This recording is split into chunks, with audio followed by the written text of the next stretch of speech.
The story of the Dubai hotel assassination begins with a man named Mahmoud al-Mabhouh. He was a very important person in Hamas, a Palestinian political and military group. Israel saw him as a major enemy. They believed he was responsible for kidnapping and killing 2 Israeli soldiers years before. More importantly, Israel thought he was a key figure in a secret network that smuggled advanced weapons from Iran to Hamas in the Gaza Strip. These weapons included rockets, anti-tank missiles. They posed a direct threat to Israel's security. For this reason, al-Mabhouh became a high-priority target for Israel's intelligence agency. He was a man who lived in the shadows, constantly moving to avoid being caught. The agency, tasked with finding and eliminating him, was Mossad, Israel's national intelligence service. Mossad is famous for secret operations that often take place in foreign countries.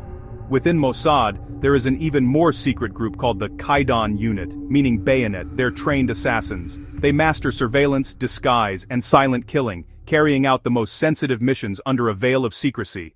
The mission to kill Mahmoud al-Mabhouh was not a sudden decision. It was the result of long and careful planning. For at least a year, Mossad's Caesarea branch tracked him, digital ghosts following his every move online. Operatives planted malware on his computer and reportedly hacked his email server to read messages in real time. That surveillance opened a window into his life and pinpointed the perfect moment to strike.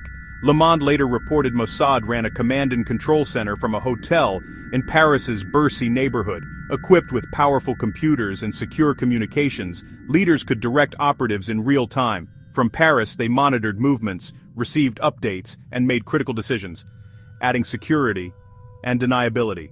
According to reports, final authorization came from the highest levels of Israel's government.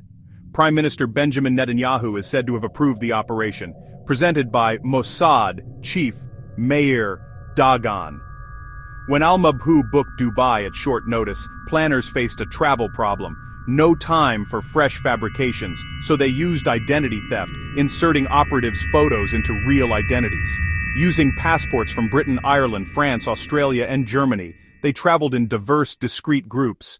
On January 19, 2010, Mahmoud al-Mabhouh landed in Dubai in the afternoon, traveling alone under a fake name. He checked into the Al Bustan Rotana and received room 230. From the moment he arrived, operatives, dressed as tourists, business people, even couples, were in position. CCTV later showed them in the lobby, elevators and corridors, always near, never obvious. They followed at a distance, handing off the tail so he'd never sense a pattern. One operative, using the name Gail Folliard, checked into room 237, directly opposite. As evening fell, the team prepared for the final phase. Around 8 p.m., al-Mabhouh left his room. 4 members moved to the door, pretending a key card failure to normalize their presence. A teammate posing as hotel staff added a distraction. Earlier, a technical expert had reprogrammed the electronic lock so an unregistered key would open it. No forced entry, no noise, just a clean, quiet way to wait inside for his return.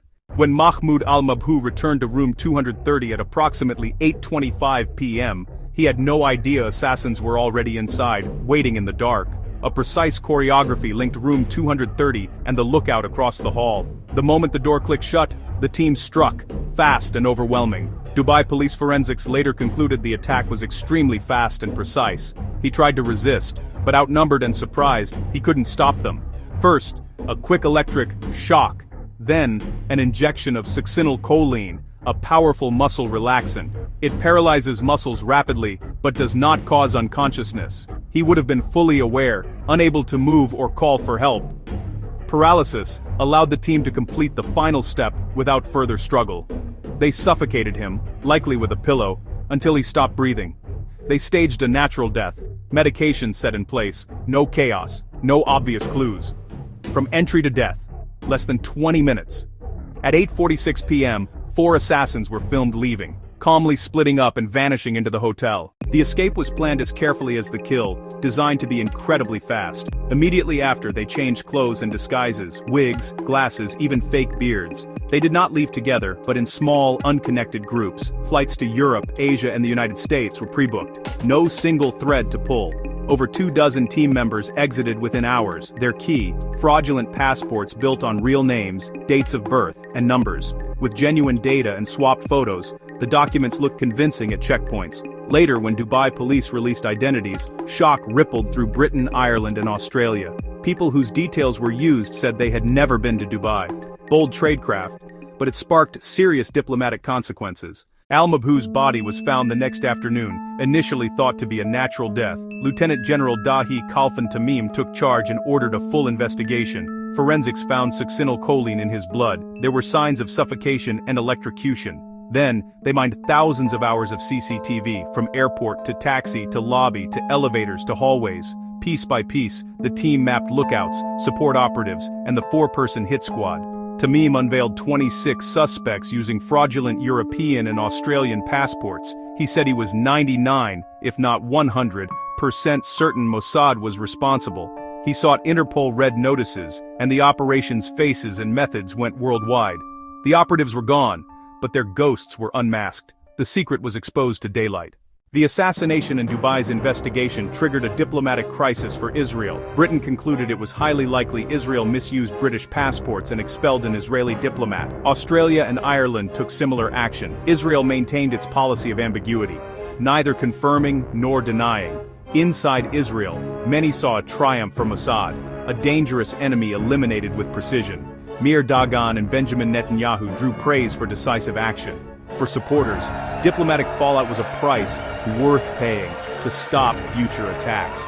Dubai's police chief pressed on, seeking arrest warrants for Dagan and Netanyahu. Symbolic or not, it signaled UAE anger at an operation on its soil. The case became a lesson.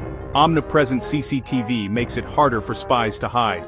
For Mossad, it was both a success and a failure. Target eliminated, tradecraft exposed. Room 230 remains a classic case study where victory and error were separated by the thinnest of margins.